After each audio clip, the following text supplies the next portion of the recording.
That's upsetting. I was hoping that he'd be at least, somewhat decent to still And be we're back. alive. So I think now we kind of wanted to talk about advertising and how they advertise the commodity or the product that is pop music. And we forgot to mention social media earlier. I think if you're ever on Instagram and you follow Beyonce or Lady Gaga or whatever, they definitely put themselves out there in turn to advertise their music, or if they're coming out with a fragrance line which is tied to their brand, or a makeup line which Rihanna just came out with that's tied to her brand. I think that's meant to make us not only want to buy their music but buy their scents and their makeup and clothes. It almost creates like a false connectivity with the artists. Yeah. For them to have such a public presence, it feels like they're less removed, even though because they're so bourgeois, they're basically demigods in our society, but it makes it feel like they're more everyday when you can sort of see any of the paparazzi trying to get random nude photos of them. Right, when they're not looking. Did you guys see that little video clip that's been going viral lately of Rose McGowan? She's an actress, and she said something about how she was just chilling on the beach in her bikini, but the magazine spelled it out as Rose McGowan showing off her sexy bod, just kind of over-sexualizing things that were meant to be innocent as a form of advertising. Because it's not just advertising the music. It's like when they talked about how, these artists don't have the looks or the personality to get there. It's advertising the entire person. Yeah. Because a lot of people aren't going to listen to music by somebody that they don't like. Mm-hmm. After it turned out that Chris Brown is a horrible person and doesn't deserve anything, a lot of people stopped listening to him, regardless of whether or not they would have normally enjoyed the music. So you have to sort of market the person as a nice, kind, caring individual, along with marketing the music. But if Had to do a lot of damage control, and now he's suddenly not terrible anymore. Yeah, for some some people like him reason. again, which is That wild. again. I don't know, I feel like artists have to do a lot more than just the music now. I know when Justin Bieber first came out, he was doing all these fragrances, and he was naming them after the titles of his songs, and doing little things like that to kind of advertise. Yeah. Or back in what was it, 2003, 2004, 2005, when Jessica Simpson and Nick Lachey got married, and he had Newlyweds. Right, and TV show. Yeah, and that's kind of she had one or two albums that come out, and she really wasn't that popular. And then Newlyweds came on, and In the Skin, her third album, I think, came out, and all of a sudden she was everywhere. And she then came out with a fragrance line and a clothing line. And I want to say, that might be it. After that, she kind of fell off the grid, and then she came back and did country music, and then they rebranded her almost. Right. But they I don't want to say they always stay so true to the brand, because when Rihanna first came on, she had a very princess pop vibe about her.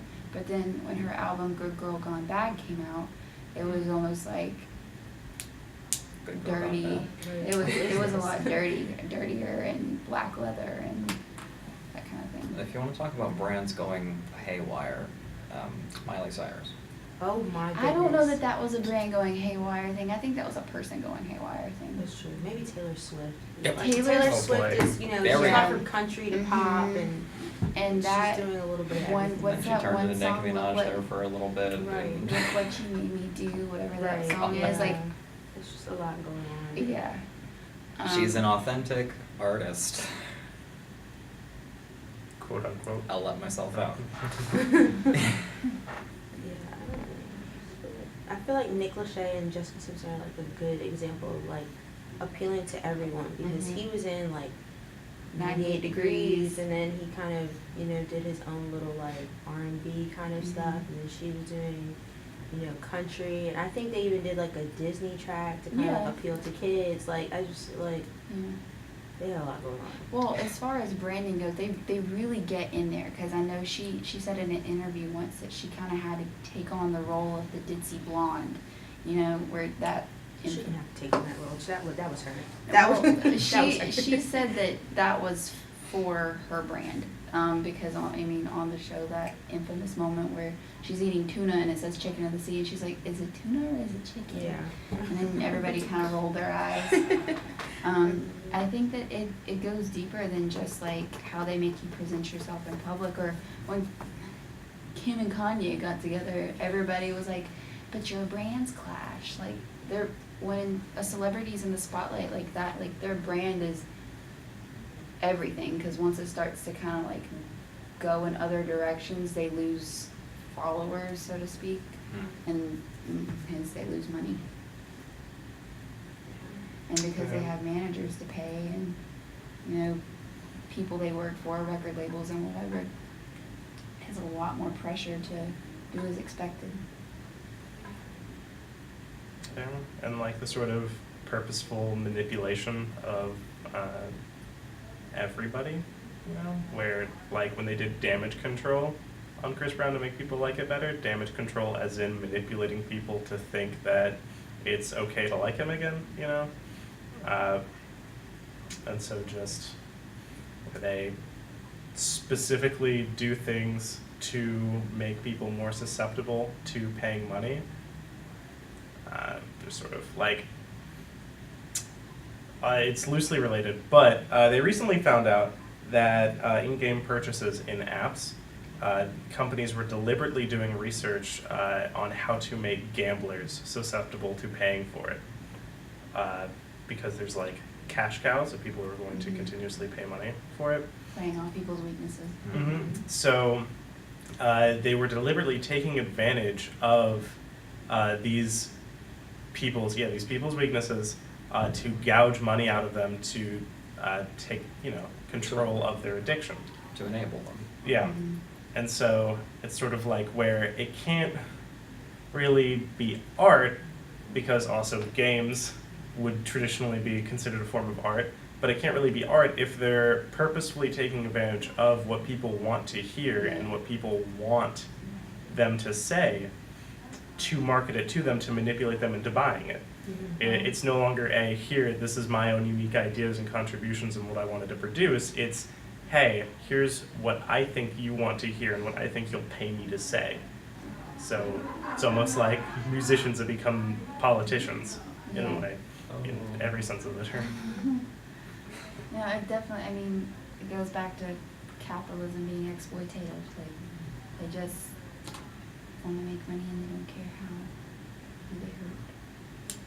It's hard for people who actually like want to make music art, like people who actually want to make that into some type of form of expression. They kind of get, you know, messed up by everybody else who wants to make it a commodity. Like that's the main goal. Isn't that why like Chance never sold any of his music? Yeah. Like that, because that's the only way to escape the sort of pressures by that, is to never sell it, to always give it out for free, because that way you can't be, you know, taking control in that way. Well, that's why I don't want to say that's why, but while you're talking about that, I was thinking about like the sellout and what makes you a sellout in the music industry. And I think that if you want to be in the spotlight so bad that you're willing to give up like total control of your craft and your product, then yeah, you're a sellout. I mean, I think that's what makes Chance and J. Cole is another one. That, like, yeah, they're rappers, but they rap about like real issues. And I think J. Cole has never had anybody like featured on any of his tracks or anything like for his albums. So, yeah. So I mean, I feel like they're you know really interested in staying to who they are throughout their whole music career, but at the same time they're okay with not being super successful because they know Yeah. that's the cost they're gonna have to pay. My friend actually met J. Cole once. She was in Charlotte and he was just chilling outside of a Jason's Deli. And she walked up to him and she was like, "What's your name?" Like just making sure it was him. And he was like, "My real name?" So that was kind of cool. That he seemed humble. Do you have anything else to say on the topic, guys? I feel like because music's such a, like, we hear it every day and we each have our own experiences with it and we each have our own favorite artists. This was kind of an easy one to. But also, I mean, a hard one, because I don't think any of us have really considered music and art from the perspective that they're. Oh, yeah, no, I Definitely. mean, I definitely see it in a completely different way. Yeah.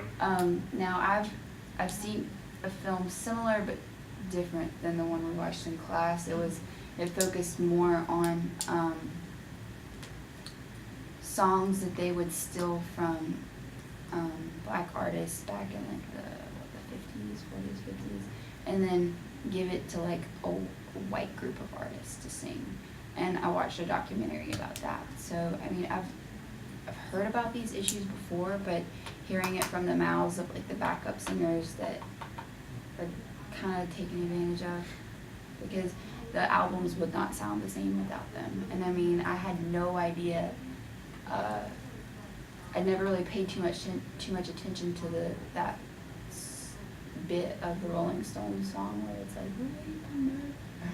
Right. I'd never paid too much attention to that, but the fact that, you know, someone like Mick Jagger had a backup singer come in and do such a significant part of, like, such a big song, that was pretty cool.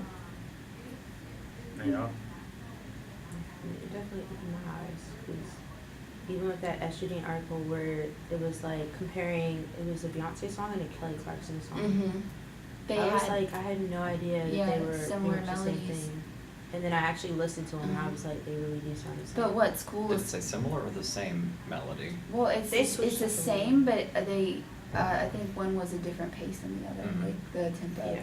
But what's cool is Kelly Clarkson tried to stop it from coming out. Yeah. Like, she didn't want it to be like, I'm trying to rip off another artist kind of thing. Yeah, but did she do that just because, you know, they pressured her to do it so that her brand wouldn't be tarnished, you know, so that she could still continue to sell without being considered to be a copycat? I mean, I don't know, Why because often the that's song still came out and it was still a hit. Yeah. So, I mean, I don't, it must not have They should hurt do her it feelings more too often. Yeah. Yeah. Okay. All right. Well, I think that is it for us. I'm gonna go 20 miles over here and cut the camera off.